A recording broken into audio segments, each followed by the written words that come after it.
নমস্কার, দেখছেন কলকাতা টিভি, সঙ্গে রয়েছে আমি স্বর্ণালী। শুরু করছি জেলার সারাদিন। শুরুতেই যে খবরের দিকে নজর রাখবো, ভিন রাজ্যে বাংলা ভাষীদের উপর অত্যাচারের অভিযোগ।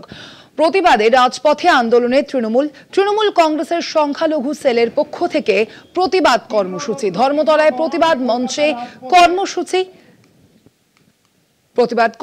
ধর্মতলায় প্রতিবাদ মঞ্চে এই কর্মসূচি দেখতে পাচ্ছেন আপনারা সেই ছবি। তৃণমূল কংগ্রেসের তরফ থেকে এই যে কর্মসূচি নেওয়া হয়েছে, ভিন রাজ্যে বাংলা ভাষীদের উপর অত্যাচারের অভিযোগ এবং সেই ঘটনার প্রতিবাদে রাজপথে আন্দোলনে তৃণমূল কংগ্রেসের সংখ্যালঘু সেলের পক্ষ থেকে প্রতিবাদ কর্মসূচি। তীব্র থেকে তীব্রতর প্রতিবাদের জন্যই হরিয়ানাতে গুরগাঁও চক্করপুর এলাকায় আজকে কিন্তু তারা বাঙালিদের উপর অত্যাচার বন্ধ করতে বাধ্য হয়েছে।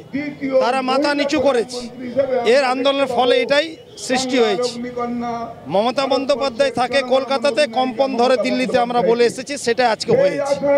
আর আমাদের এই চলমান আন্দোলন, এর লড়াই তীব্র থেকে তীব্রতর হচ্ছে। ডুয়ার ডাই আন্দোলন শুরু হয়েছে, তুখোর আন্দোলন শুরু হয়েছে, সেটা আপনারা দেখতে পাচ্ছেন।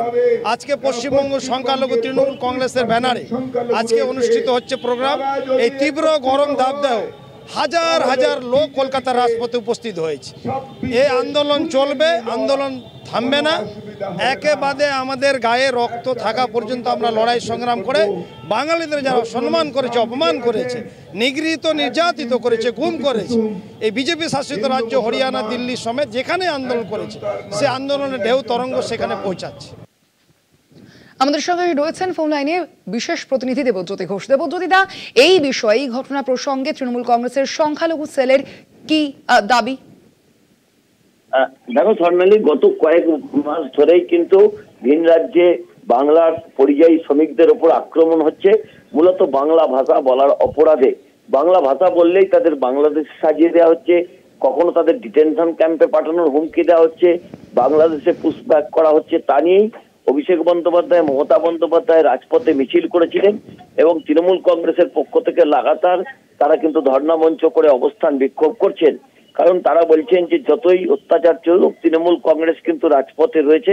সেই জায়গাতে তৃণমূল কংগ্রেসের প্রতিবাদ গত কয়েক মাস ধরেই কিন্তু অব্যাহত রয়েছে। আজকে তৃণমূল সংখ্যালঘু সেলের পক্ষ থেকে আজকে ধর্মতলাতে তারা অবস্থান বিক্ষোভে বসেন এবং সেখানে মোশাররফ হোসেন, সংখ্যালঘু সেলের সভাপতি, তিনি বলেছেন যতই ভিন রাজ্যে আক্রমণ করুক, কেন্দ্রীয় সরকারের কাছে আর কোনো রাস্তা নেই। তারা কার্যত রাজনৈতিকভাবে শূন্য হয়ে গেছেন গোটা ভারতবর্ষ জুড়ে। তাই তারা সে বাঁচার চেষ্টা করছেন এবং তাই অত্যাচার করছেন। আন্দোলনের তীব্রতা আরো বাড়বে, ঝাঁঝ আরো বাড়বে।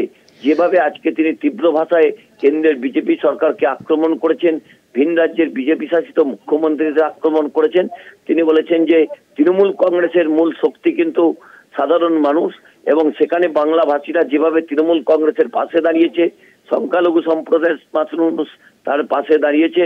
সংখ্যালঘু সম্প্রদায়ের পক্ষে মমতা বন্দ্যোপাধ্যায় যে কাজ করেছেন, 26-এও তারা ক্ষমতায় আসবেন, শুধুমাত্র সময়ের অপেক্ষা।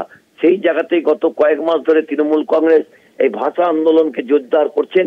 কারণ 26-এর বিধানসভা নির্বাচনের তৃণমূল কংগ্রেসের মূল রাজনৈতিক স্লোগান হচ্ছে বাংলা বাঁচাও, বাঙালি বাঁচাও, বাংলা ভাষাকে বাঁচাও। সেই বাংলার অসীমিতাকে সামনে নিয়েই তারা কিন্তু 26-এর নির্বাচনের প্রস্তুতি শুরু করছেন। একেবারে দেবজ্যোতি, এবং এইভাবে 2026-কে মাথায় রেখে পরবর্তীতে তাদের এই ভাষা আন্দোলন, এই প্রতিবাদ কর্মসূচি কিভাবে এগোবে? দেখো, এখনো পর্যন্ত 15 তারিখ পর্যন্ত এই ভাষা আন্দোলনের কর্মসূচি চলবে। যদি ভিন রাজ্যে বাংলা এবং বাঙালিদের উপর অত্যাচার না কমে, পুজোর পর থেকে তৃণমূল কংগ্রেসের পক্ষ থেকে আরো বৃহত্তর আন্দোলন করা হবে। পশ্চিমবঙ্গের পাশাপাশি দিল্লির উপকণ্ঠেও তৃণমূল কংগ্রেসের পক্ষ থেকে আন্দোলন করা হবে। ইতিমধ্যে অভিষেক বন্দ্যোপাধ্যায় বলেছেন যে একটা প্রচ্ছন্ন হুমকি দিয়ে রেখেছেন, বাংলার উপর যে আক্রমণ হচ্ছে শুধুমাত্র বাংলা ভাষা বলার জন্য নয়, বাংলাকে যে রাজনৈতিকভাবে চাপে ফেলার চেষ্টা করছে ভারতীয় জনতা পার্টি, তার তীব্র প্রতিবাদ কিন্তু বাংলার মানুষ করছেন। ভোট বাক্সে 24-এর নির্বাচনে করেছেন, 26-এর নির্বাচনেও করবেন। যেভাবে আর্থিক বন্ধাত্ম সৃষ্টি করছে ভারত সরকার বাংলার সরকারের উপর, তা নিয়েও কিন্তু তারা প্রতিবাদ করবেন। অর্থাৎ তৃণমূল কংগ্রেসের আগামী নির্বাচনের যে মূল 3টি স্লোগান, তার মধ্যে কিন্তু বাংলা ভাষা এবং বাংলার অস্মিতা। ধন্যবাদ তোমায়। আমরা কথা বলছিলাম, আমাদের সঙ্গে ফোন লাইনে ছিলেন বিশেষ প্রতিনিধি দেবজ্যোতি ঘোষ।